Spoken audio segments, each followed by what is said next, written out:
Back in 2019, a couple of years ago, I was in a boardroom of a Swiss bank attempting to forge a partnership between that bank and an NGO.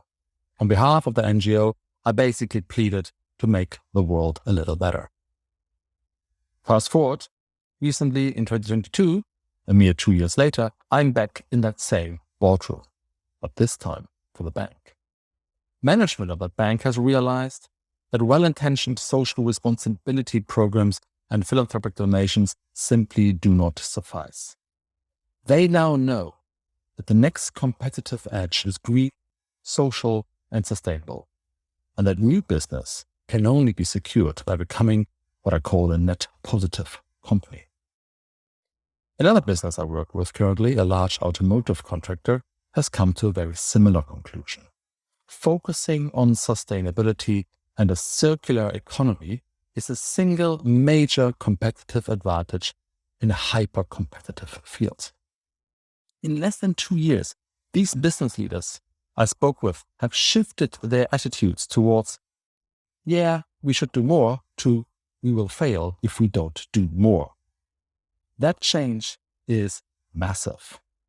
And in its speed and in its pervasiveness, I believe it can be compared with the digitalization drive from the 90s and early noughties. Supporting the SDGs, the United Nations, the Sustainable Development Goals, is not only good for the planet, it is also big business. And I think it might well be the biggest. These and other leaders are beginning to realize that there are numerous benefits to be a net positive company, supporting the SDGs. And the evidence is with them.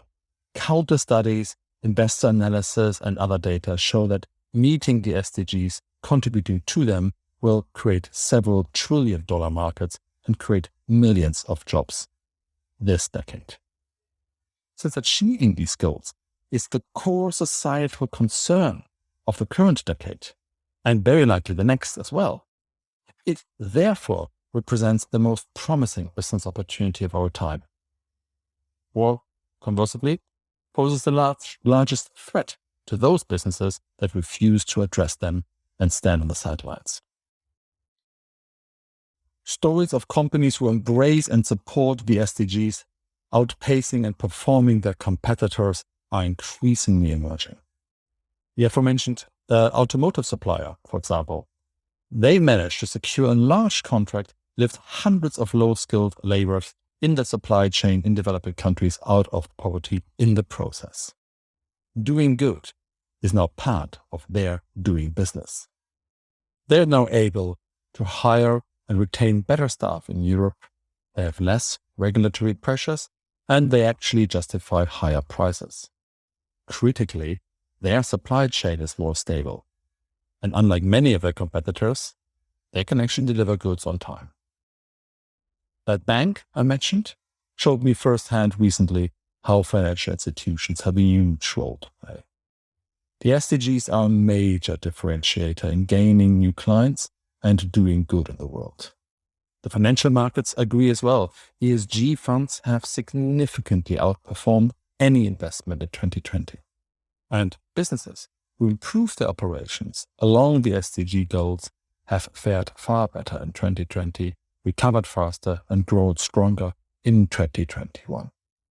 So what are the major steps to becoming a net positive business? Together with my colleagues, I've sort of developed 3 steps. Look in, look around, and look ahead. Let's have a look at look in first. We can only make a real difference if we know what truly matters for our business and for our planet. And this doesn't need to involve a huge study, countless reports, or anything like that. We sometimes start the drive towards a net positive business with a well-prepared sprint workshop. In these high-pressure, high-concentration 3 to 4 day workshops, we do not only decide where businesses can get more impact, but also set a strategy to get there. Sometimes they simply re-energize and refocus a well-stated intention that has not yet been acted upon. In a recent workshop, for example, within the first hour of it, we went beyond that stated carbon reduction aim or energy sufficiency target. That sort of rhetoric simply fails to address the additional value that comes from a circular and sustainable operations. After less than a week, most banks and businesses manage to set a far more ambitious yet realistic strategy that benefits both the planet and the business. Armed with that new target, we then look around. It is simply unacceptable, and by the way, increasingly illegal, to internalize the profits and externalize the risks. To reverse that trend and become a regenerative company, have a look at Walmart's recent announcements, for example, we need to look around with whom we can work to do so. Partnership with non-profit organizations, United Nations organizations, and other civil sector organizations, including those that may be our harshest critics, are absolutely essential here. Many non-governmental organizations we work with also work with people and in the regions where businesses source, operate, or deliver to. They're essential and constructive partners to measure a business's societal impact and then continuously improve it. Looking around further, we also need to deploy measures and metrics of our products and our services' circular abilities.